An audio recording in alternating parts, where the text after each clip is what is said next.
Hi guys. இன்றைக்கு நாங்கள் பார்க்க போகிறது முக்கியமான பாடம் எல்கேஎஸ் 16 ஆதனம் பொறி உபகரணம். இந்த பாடத்துக்கு கீழே நாங்கள் பார்க்க போகிற முக்கியமான விஷயங்கள் எல்கேஎஸ் 16 படி ஆதனம் பொறி உபகரணம் என்றால் என்ன, இந்த கணக்கீட்டு நியமத்துக்கு கீழே இருக்கிற முக்கியமான சொற்பதங்கள், உதாரணமாக கிரயம், பயன்படு ஆயுட்காலம், இழிவு பெறுமதி, தேய்வடையத்தக்க பெறுமதி, பெருமான தேய்வு, முன்கொண்டு செல் பெறுமதி, நியாய பெறுமதி. அடுத்ததாக ஆதனம் பொறி உபகரணங்களை கணக்குகளில் சொத்தா இனம் காணணும்னா அதுக்கு பூர்த்தி செஞ்சிருக்க வேண்டிய நிபந்தனைகள், ஆதனம் பொறி உபகரணம் தொடர்பான கிரயங்கள், மதிப்பீடு செய்தல், மீள் மதிப்பீடு, பெருமான தேய்வு. அடுத்தது ஆதனம் பொறி உபகரணங்கள் தொடர்பான அகற்றலும் பகுதி மாற்றலும். முதலாவது நாங்கள் பார்க்க போகிற விஷயம் எல்கேஎஸ் 16 படி ஆதனம் பொறி உபகரணம் என்றால் என்ன. ஆதன பொறி உபகரணம்னு சொல்கிறது ஒரு வியாபார நிறுவனம் தன்னுடைய பொருட்கள் சேவைகள் என்ற உற்பத்திக்கு அல்லது அந்த பொருட்கள் சேவைகள் என்ற விநியோகத்திற்காக இல்லாது தன்னுடைய நிறுவனத்தின் நிர்வாக ரீதியான கர்மங்களினை மேற்கொள்வதற்காக பயன்படுத்துகின்ற சொத்துக்கள் தான் ஆதனம் பொறி உபகரணம். இது ஒரு நிதியாண்டுக்கு மேலாக வைத்திருக்கின்ற கட்புலனாகின்ற சொத்துக்கள் ஆகும். அடுத்ததாக நாங்கள் பார்க்க போகிற விஷயம் கிரயம் என்றா என்ன. கிரயம் என்று சொல்றது ஒரு சொத்தொன்று நாங்கள் கொள்வனவு செஞ்சு அந்த கொள்வனவு செய்யப்பட்ட சொத்தினை பயன்படுத்த தயாரான நிலைக்கு கொண்டு வருவதற்கு ஏற்படுகின்ற அனைத்து செலவுகளும் சொத்தின்ற கிரயத்துக்குள்ள தான் உள்ளடங்கும். உதாரணமாக சொத்தொன்றை கொள்வனவு செய்யறதுக்கு ஏற்பட்ட கொள்வனவு செலவு, அந்த சொத்தினை பொருத்துவதற்கு ஏற்பட்ட பொருத்தல் செலவு, அந்த சொத்தினை குறிப்பிட்ட இடத்திற்கு கொண்டு வருவதற்காக ஏற்பட்ட இட ஒழுங்கமைப்பு செலவு எல்லாமே கிரயத்துக்குள்ள தான் உள்ளடங்கும். அடுத்தது ஒரு சொத்துன்ற பயன்படு ஆயுட்காலம். ஒரு சொத்துன்ற பயன்படு ஆயுட்காலத்தை இலகுவான முறையில் சொல்லணும்னா ஒரு சொத்தை எவ்வளவு காலம் சிறந்த முறையில் பயன்படுத்த முடியும்னு எதிர்பார்க்கிற காலம்தான் ஒரு சொத்துன்ற பயன்படு ஆயுட்காலம். அடுத்த விஷயம் ஒரு சொத்தின்ற இழிவு பெறுமதி. ஒரு சொத்தின்ற இழிவு பெறுமதி என்று சொல்றது ஒரு குறிப்பிட்ட ஆதனம் பொறி உபகரணம் அதன் பயன்படு ஆயுட்காலம் முடிவடைஞ்ச பின்னர் அந்த குறிப்பிட்ட சொத்தினால எதிர்பார்க்கப்படும் அந்த விற்பனை விலையிலிருந்து அந்த குறிப்பிட்ட சொத்தினை விற்பனை செய்வதற்காக ஏற்படுகின்ற எதிர்பார்க்கப்படும் விற்பனை செலவை கழிக்க வர பெறுமதி தான் ஒரு சொத்தின் இழிவு பெறுமதி ஆகும். இதில் நீங்கள் பார்த்தீங்கன்னா இதில் போட்டிருக்கு எதிர்பார்க்கப்படும் விற்பனை விலையிலிருந்து எதிர்பார்க்கப்படும் விற்பனை செலவை கழிக்க வர்றது தான் சொத்தின் இழிவு பெறுமதி ஆகும். அடுத்ததாக பார்க்க போகிற விஷயம் தேய்வடையத்தக்க பெறுமதி. தேய்வடையத்தக்க பெறுமதி என்று சொல்கிறது ஒரு குறிப்பிட்ட சொத்துன்ற கிரயத்திலிருந்து அந்த சொத்துன்ற இழிவு பெறுமதியை கழித்த பின்னர் வர பெறுமதி தான் அந்த சொத்துன்ற தேய்வடையத்தக்க பெறுமதி. அதாவது கிரயம் செய்ய இழிவு பெறுமதி. அடுத்ததை நாங்கள் பார்க்க போகிறது பெருமான தேய்வு. பெருமான தேய்வு என்று சொல்றது ஒரு தேய்வடையத்தக்க பெறுமதி, ஒரு குறிப்பிட்ட சொத்துன்ற தேய்வடையத்தக்க பெறுமதியை அதன் பயன்படு ஆயுட்காலத்திற்கு ஒழுங்குமுறையாக பகிர்வு செய்கிறது தான் ஒரு சொத்துன்ற பெருமான தேய்வாகும். பெருமான தேய்வு ரெண்டு முறையில் மேற்கொள்ளப்படும். ஒன்று நேர்கோட்டு முறை, ரெண்டாவது ஒடுங்குபாக முறை. அடுத்ததாக நாங்கள் பார்க்க போகிற விஷயம் ஒரு சொத்துண்ட முன்கொண்டு செல் பெறுமதி. ஒரு சொத்துண்ட முன்கொண்டு செல் பெறுமதின்னு சொல்கிறது அதன் கிரயத்திலிருந்து திரண்ட தேவை கழிக்க வர பெருமானம் தான் அது சொத்துண்ட முன்கொண்டு செல் பெறுமதி ஆகும். சொத்துண்ட கிரயம் அல்லது மீள் மதிப்பீடு பெறுமதியிலிருந்து கழிச்சாலும் முன்கொண்டு செல் பெறுமதி என்று தான் சொல்லுவோம். அடுத்த முக்கியமான விஷயம் ஒரு சொத்துன்ற நியாய பெறுமதி. ஒரு சொத்துன்ற நியாய பெறுமதி என்று சொல்றது அறிவும் விருப்பமும் கொண்ட இரு பிரிவினர்கள், அதாவது வாங்குவோனும் விற்போனும் ஒரு சொத்தொன்றை பரிமாற்றிக் கொள்வதற்காக அல்லது ஒரு பொறுப்பொன்றினை மீட்பதற்காக இணங்கிக் கொள்கின்ற பெறுமதி தான் ஒரு சொத்துன்ற நியாய பெறுமதி ஆகும். இந்த 2 பிரிவினர்கள், அதாவது வாங்குவோனும் விற்பவனுக்கு இடையிலேயும் வந்து எந்த ஒரு உறவு முறையும் இருக்காது. அடுத்த முக்கியமான விஷயம்தான், ஒரு சொத்து ஆதனப்பொறி உபகரணத்தை சொத்தா இனம் காணணும்னா பூர்த்தி செய்ய வேண்டிய 2 நிபந்தனைகள். முதலாவது வந்து அந்த குறிப்பிட்ட ஆதனப்பொறி உபகரணம் வந்து நிறுவனத்திற்கு பொருளாதார நலன்களின் உட்பாய்ச்சல் கொண்டு வந்து சேர்க்கணும்.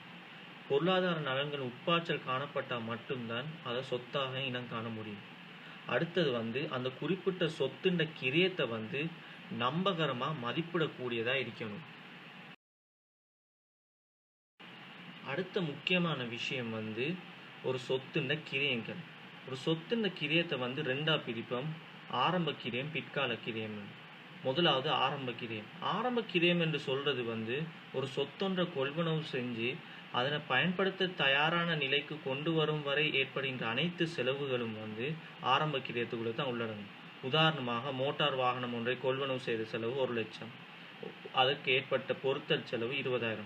இது எல்லாமே வந்து ஆரம்ப கிரியத்துக்குள்ள தான் உள்ளடங்கும். 2வது வந்து பிற்கால கிரியம். பிற்கால கிரியம் வந்து 2 வகையாக பிரிவும். முதலாவது வந்து மூலதன செலவு. மூலதன செலவு என்று சொல்றது வந்து குறிப்பிட்ட சொத்தொன்ற பயன்பட ஆயுட்காலம் கூடுவதற்காக, அல்லது இயலளவு கூடுவதற்காக, அல்லது உற்பத்தி பண்டங்களின் தரம் கூடுவதற்காக, அல்லது உற்பத்தி செய்த செலவு குறைவதற்காக ஏற்படுகின்ற செலவுகள் அனைத்தும் மூலதன செலவுகள் தான் உள்ளடங்கும். இதன் மூலம் ஏற்படுகின்ற செலவுகள் வந்து அந்த குறிப்பிட்ட சொத்து கணக்கில் வந்து வரவு வைப்பாங்க. அதாவது அந்த சொத்துன்ற பெறுமதி கூடும். உதாரணமாக ஒரு இயந்திரத்தில் புதிய பாகம் ஒன்று பொருத்தியதால் வந்து அதன் உற்பத்தி திறன் அதிகரித்தது. அடுத்த செலவு வந்து வருமான செலவு. வருமான செலவு என்று சொல்றது வந்து அந்த குறிப்பிட்ட சொத்தை வந்து பேணி செல்வதற்கு ஏற்படுகின்ற செலவுகள் அனைத்தும் வருமான செலவு.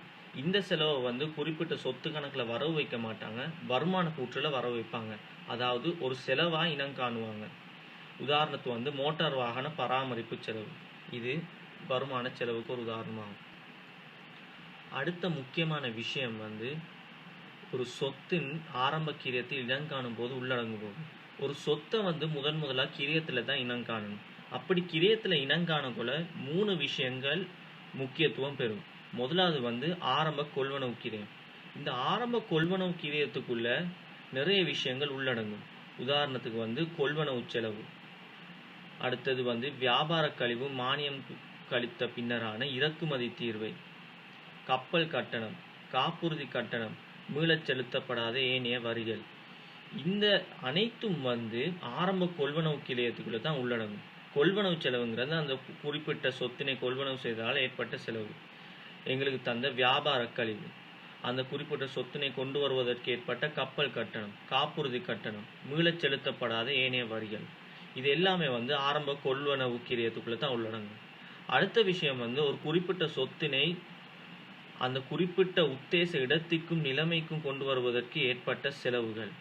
உதாரணத்துக்கு வந்து அந்த குறிப்பிட்ட சொத்தினை நிர்மாணிப்பதற்காக ஏற்பட்ட செலவு, வேலைத்தளம் ஒழுங்கமைப்பு செலவு, ஆரம்ப போக்குவரத்து செலவு, பொருத்துதல் செலவு, தொழில்சார் கட்டணங்கள். இது எல்லாமே வந்து ஒரு சொத்தின் உத்தேச இடத்திற்கும் நிலைமைக்கும் கொண்டு வருவதற்காக ஏற்பட்ட செலவுகளாகும். அடுத்த முக்கியமான விஷயம், ஒரு சொத்தின் ஆயுட்கால முடிவில் அச்சொத்தினை அகற்றுவதற்காக ஏற்படும் செலவுகளும் ஒரு சொத்தின் ஆரம்ப கிரியத்துக்குள்ள உள்ளடங்கும். அடுத்ததா இது தொடர்பாக ஒரு கேள்வி பார்ப்போம். ஏபிசி கம்பெனி தனது நிறுவன கட்டுமானத்திற்காக 1/1/2018 நிலம் ஒன்றினை கொள்வனவு செய்தது. இது தொடர்பில் பின்வரும் செலவுகள் ஏற்பட்டன. இந்நிறுவனம் பெறுமதி சேர்க்கப்பட்ட வரிக்கு பதிவு செய்யப்பட்டுள்ள நிறுவனம் ஒன்றாகும்.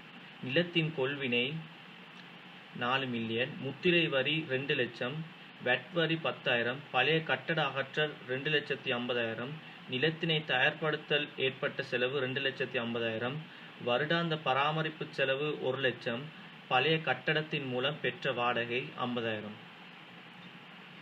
ஸோ கேட்டுக்கிற கேள்வி வந்து LKS 16 படி நிலத்தின் கிரயம் என்ன? நாங்கள் பார்த்தோம் ஆரம்ப கொள்வனவு கிரயம், அதாவது கொள்வனவு கிரயத்துக்குள்ளே எப்படியும் அதுக்காக ஏற்பட்ட கொள்வனவு செலவு உள்ளடங்கும், அதுக்கு ஏற்பட்ட முத்திரை வரி உள்ளடங்கும், பழைய கட்டடத்தினை அகற்றுவதற்காக, அதாவது உத்தேச இட நிலைமைக்கு கொண்டு வருவதற்காக ஏற்பட்ட செலவு. நிலத்தினை தயார்படுத்துவதற்காக ஏற்பட்ட செலவு, இதுவும் உள்ளடங்கும். அடுத்தது வருடாந்த பராமரிப்பு செலவு. நாங்கள் பார்த்தபடி ஒரு மூலதன செலவு இல்லை, வருமான செலவு. அப்போ அது உள்ளடங்காது. அடுத்தது பழைய கட்டடத்தின் மூலம் பெற்ற வாடகை.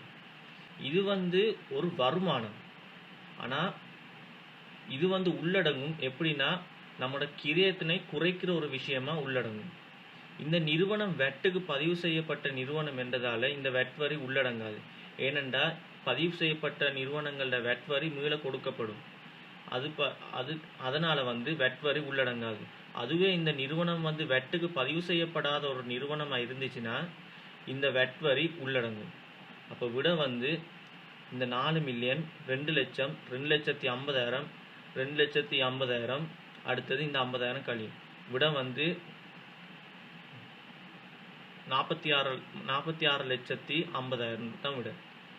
அடுத்தது ஒரு குறிப்பிட்ட ஒரு செலவு, அது சொத்தின் கிரயத்தில் உள்வாங்கிறதுக்கு கொண்டிருக்க வேண்டிய பண்புகள் என்ன? முதலாவது அதில் பயன்பட ஆயுட்காலம் அதிகரிக்கணும். ரெண்டாவது அதோட உற்பத்தி இயலளவு அதிகரிக்கணும். அந்த நாளாந்த செயற்பாட்டு செலவு குறையணும்.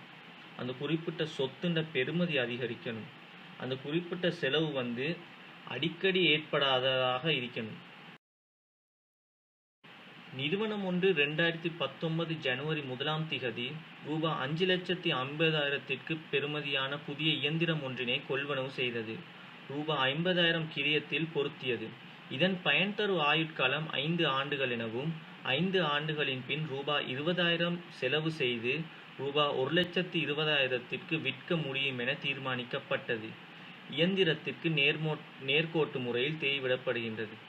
கேட்டிருக்கிற கேள்வி சொத்தின் கிரயம், சொத்தின் இழிவு பெறுமதி, தேய்வடையத்தக்க பெறுமதி, 31/12/2019 முடிவடைந்த ஆண்டிற்கான பெருமான தேய்வு, 31/12/2019 முடிவடைந்த ஆண்டிற்கான இயந்திர கணக்கு, இயந்திர தேய்வு கணக்கு, இயந்திர திரண்ட தேய்வு கணக்கு. முதலாவது சொத்தின் கிரயம். சொத்தின் கிரயத்தில் உள்ளடங்க போகிற விஷயம் முதலாவது அதோட கொள்வனவு பெறுமதி 5,50,000, இது உள்ளடங்கும்.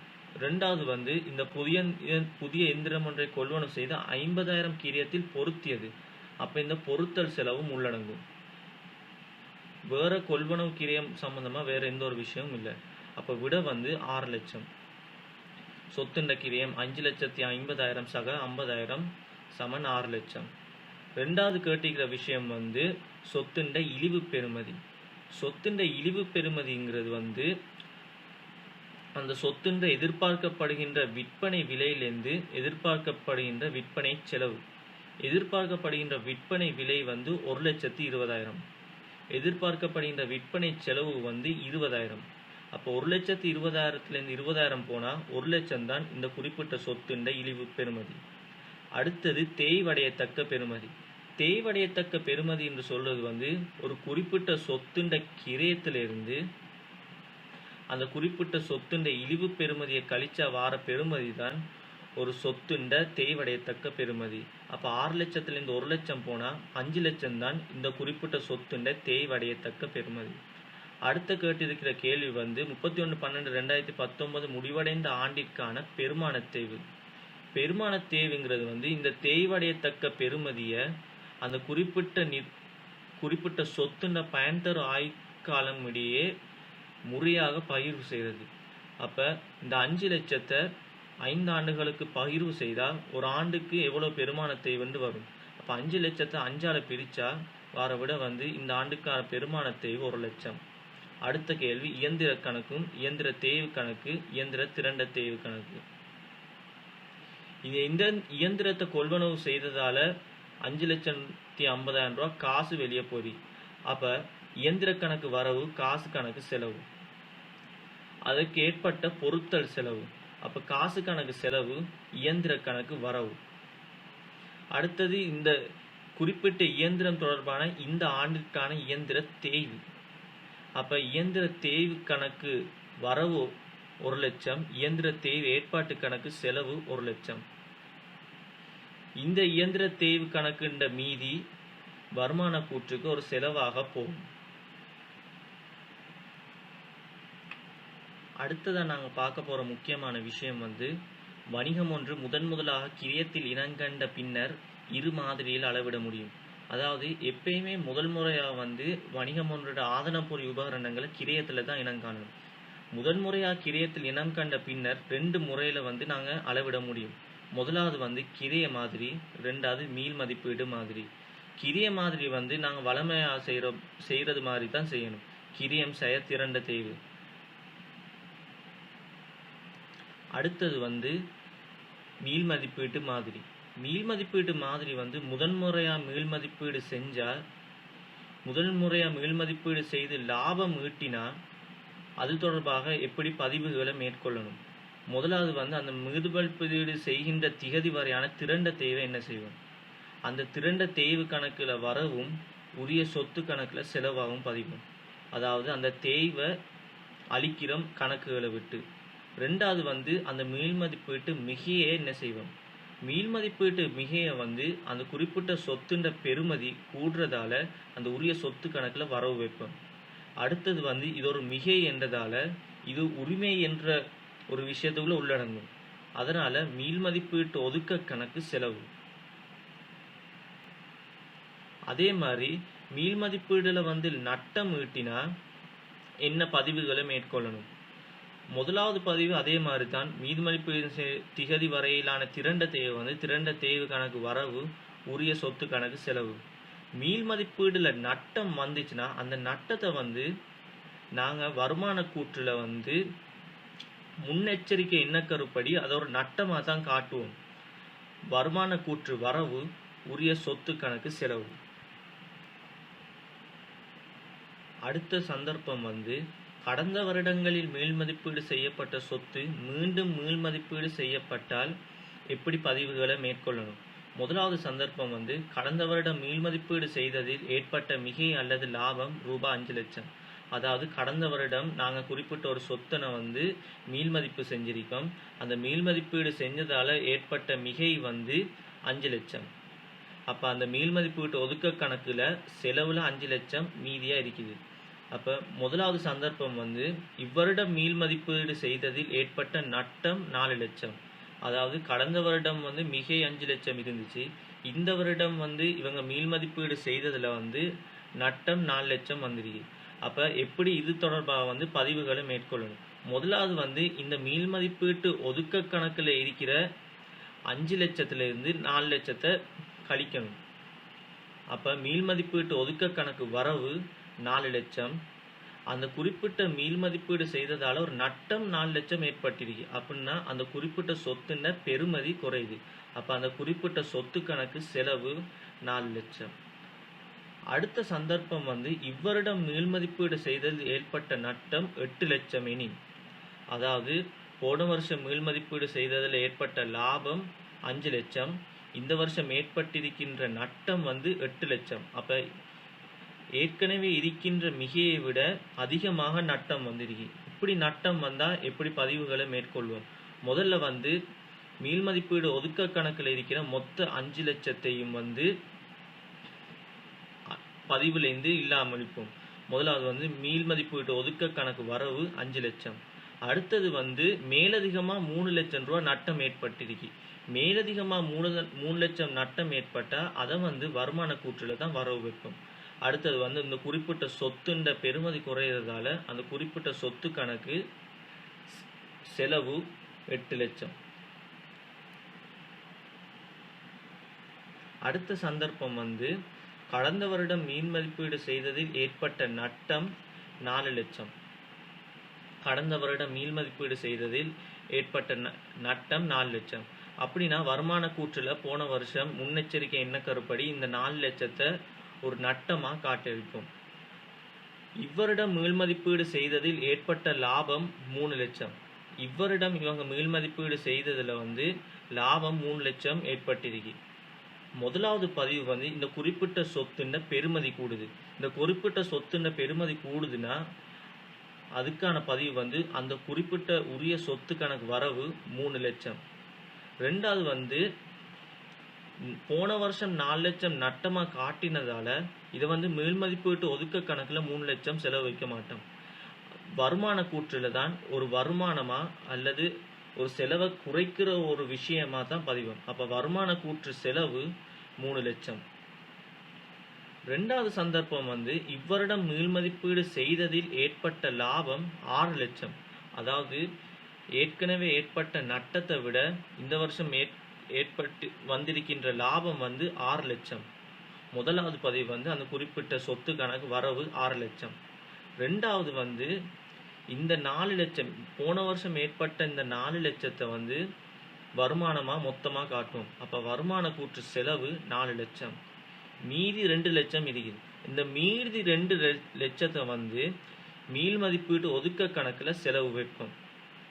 ஏனென்றால் அது வருமான கூற்றுல வந்து நாங்க போன வருஷம் ஏற்பட்டிருக்கின்ற நட்டம் வரைக்கும் தான் நாங்க வருமானமா காட்டலும். அதுக்கு மேலதிகமா ஏற்படுகின்ற மிகை அனைத்தையும் வந்து மீள் மதிப்பீட்டு ஒதுக்க கணக்குல தான் செலவு வைப்போம். அடுத்த ஆதனம் பொறி உபகரணம் தொடர்பான முக்கியமான விஷயம் ஆதனம் பொறி உபகரணங்களின் அகற்றல். இந்த ஆதனம் பொறி உபகரணங்களின் அகற்றல் தொடர்பாக வந்து 5 முக்கியமான பதிவுகள் இருக்கு. முதலாவது வந்து கணக்குகள்ல இருந்து அந்த சொத்துண்ட கிரயத்தை அகற்றணும். சொத்துண்ட கிரயத்தை அகற்றணும்னா முதலாவது உரிய சொத்து கணக்கு செலவு அடுத்தது சொத்து அகற்றல் கணக்கு வரவு. அடுத்த பதிவு வந்து இந்த அகற்றப்படும் சொத்துண்ட திரண்ட தேய்வு. அதாவது இந்த சொத்துண்ட அகற்றப்படுகின்ற சொத்து வந்து விற்கப்படும் திகதி வரை தேய்வு செஞ்சிருப்போம். அந்த தேய்வை வந்து கணக்குகள்லேருந்து அழிக்கணும். அப்போ அழிக்கணும்டா திரண்ட தேய்வு வந்து செலவு மீதி. அப்போ அழிக்கணும்டா வரவு வைக்கணும். அப்போ திரண்ட தேய்வு கணக்கு வரவு, அகற்றல் கணக்கு செலவு. அடுத்தது இந்த குறிப்பிட்ட சொத்தினை அகற்றுவதால அல்லது விற்பனை செய்வதன் மூலம் பெற்ற காசு. முதலாவது பதிவு வந்து காசு வருது. அப்ப காசு கணக்கு வரவு, அகற்றல் கணக்கு செலவு. அடுத்த பதிவு வந்து இந்த குறிப்பிட்ட அகற்றலால வந்து நிறுவனத்துக்கு லாபம் ஏற்பட்டா என்ன பதிவு. அகற்றல் கணக்கு வரவு, இது ஒரு லாபம் என்றதால வருமான கூற்று செலவு. அதுவே நட்டம் ஏற்பட்டா வருமான கூற்று வரவு, அகற்றல் கணக்கு செலவு. அடுத்ததா பார்க்க போற விஷயம் வந்து ஒரு ஆதனம் பொறி அகற்றல் தொடர்பான கேள்வி. விமல் நிறுவனத்தின் நிதியாண்டு டிசம்பர் 31 முடிவடைகிறது. 1/1/2018 உள்ளவாறான மீதிகள் மோட்டார் வாகனம் 6 லட்சம், மோட்டார் வாகன திரண்ட தேய்வு 2,20,000. மேலதிக தகவல். நிறுவனம் 1/7/2016 2 லட்சத்திற்கு கொள்வனவு செய்த மோட்டார் வாகனத்தினை 31/12/2018 ரூபாய் 70,000க்கு விற்றது. விற்பனை மூலம் பெற்ற காசு கணக்கில் வரவிலும் விற்பனை கணக்கு செலவிலும் பதியப்பட்டுள்ளது. இது தவிர வேறு பதிவுகள் இடம்பெறவில்லை. மோட்டார் வாகனத்திற்கு நேர்கோட்டு முறையில் 20% தேய்விடப்படுகின்றது. தேவைப்படுவது 31/12/2018 முடிவடைந்த ஆண்டிற்கான மோட்டார் வாகன கணக்கு, மோட்டார் வாகன திரண்ட தேய்வு கணக்கு, மோட்டார் வாகன தேய்வு கணக்கு, மோட்டார் வாகன அகற்றல் கணக்கு. இந்த கணக்குல பாத்தீங்கன்னா முக்கியமா பார்க்க வேண்டிய விஷயம், இந்த குறிப்பிட்ட நிதியாண்டு டிசம்பர் 31 முடிவடைது. இந்த குறிப்பிட்ட அகற்றுகின்ற சொத்து வந்து 1/7/2016 கொள்வனவு செய்யறோம். 31/12/2018 விற்பனை செய்யறோம். அப்ப இதுக்கு இடைப்பட்ட காலம் வந்து 2.5 வருடங்கள். அடுத்த முக்கியமான விஷயம் வந்து இந்த விற்பனை மூலம் பெற்ற காசை வந்து காசு கணக்கு வரவிலும் விற்பனை கணக்கு செலவிலும் பதியப்பட்டிருக்கிறது. அடுத்தது வந்து நேர்கோட்டு முறையில் 20% தேய்விடப்படுகின்றது. அப்ப முதல் பதிவு வந்து அந்த குறிப்பிட்ட சொத்துண்ட கிரியத்தை வந்து அகற்றல் கணக்குக்கு மாற்றணும். அப்ப மோட்டார் வாகன கணக்கு செலவு 2 லட்சம், மோட்டார் வாகன அகற்றல் கணக்கு வரவு 2 லட்சம். அடுத்தது வந்து அந்த விற்பனை மூலம் பெற்ற காசை பதியணும். ஆனா இவங்க விற்பனை மூலம் பெற்ற காசை காசு கணக்கில் வரவிலும் விற்பனை கணக்கில் செலவிலும் பதியப்பட்டிருக்கிறது. உண்மைக்கும் பதிய வேண்டிய பதிவு வந்து காசு கணக்கு வரவு, அகற்றல் கணக்கு செலவு. அப்ப இதை திருத்துறதுக்கான பதிவு வந்து விற்பனை கணக்கு வரவு, மோட்டார் வாகன அகற்றல் கணக்கு செலவு. அடுத்தது இந்த அகற்றுகின்ற மோட்டார் வாகனத்துக்கான திரண்ட தேவை வந்து அளிக்கணும். அப்போ 2.5 வருடங்கள் தேய்வு செஞ்சிருப்பாங்க. 2,20,000 40,000 ஒரு வருஷத்துக்கு 2.5 வருஷம் என்றால் 1,00,000.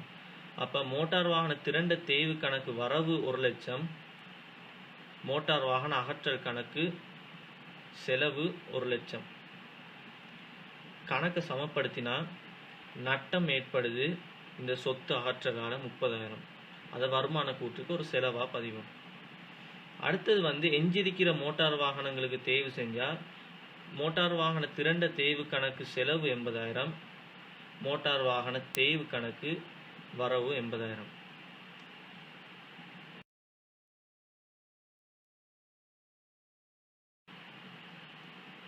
அடுத்தது ஆதனம் பொறி உபகரணங்களின் பகுதி மாற்றல்.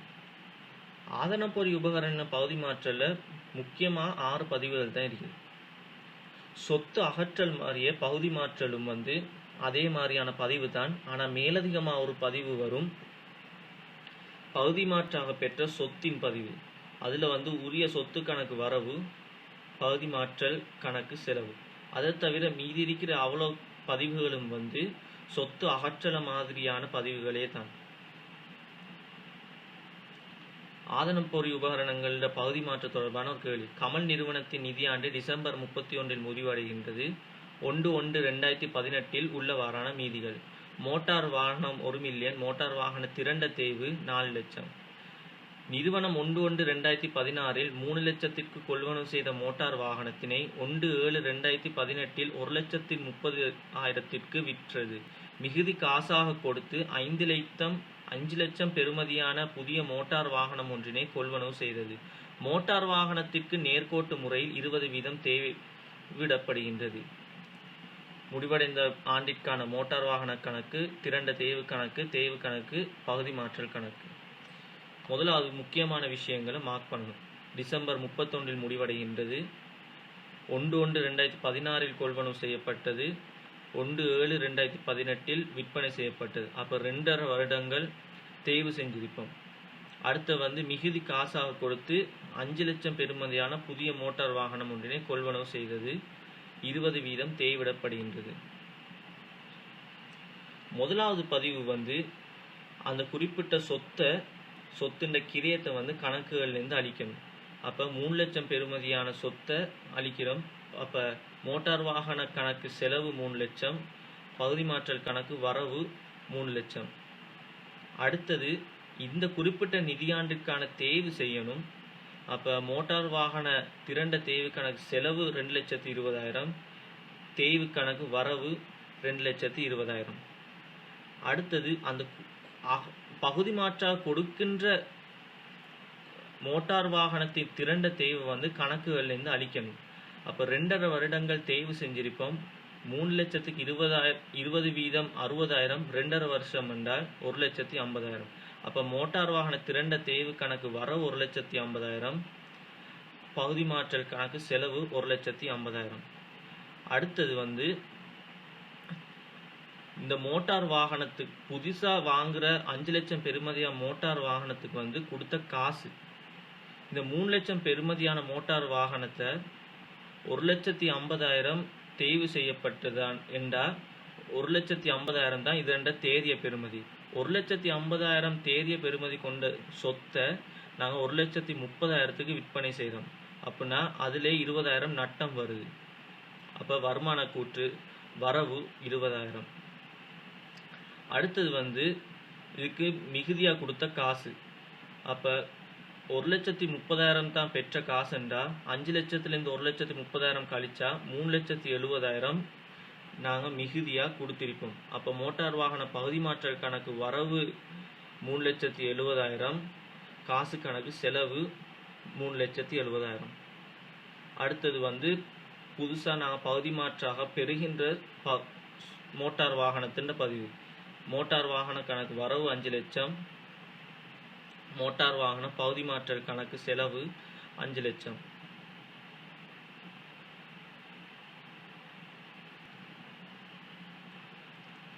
அடுத்த முக்கியமான கடைசி விஷயம் ஆதனம் பொறி உபகரணம் தொடர்பாக கணக்குகளை வெளிப்படுத்த வேண்டிய விஷயம். முதலாவது வந்து மொத்த தேறிய பெறுமதியினை அளவிட பயன்படுத்திய மாதிரி, அதாவது கிரிய மாதிரியா மீள்மதிப்பீட்டு மாதிரியா, பயன்படுத்திய தேய்வு முறை, அதாவது நேர்கோட்டு முறையா ஒழுங்கு பாக முறையா, பயன்படுத்திய தேய்வு வீதம், பயன்படு ஆயுட்காலம். அடுத்தது நிதியாண்டின் ஆரம்பத்திலும் இறுதியிலும் மொத்த தேறிய பெறுமதியும் திரண்ட தேய்வின் அசைவும்.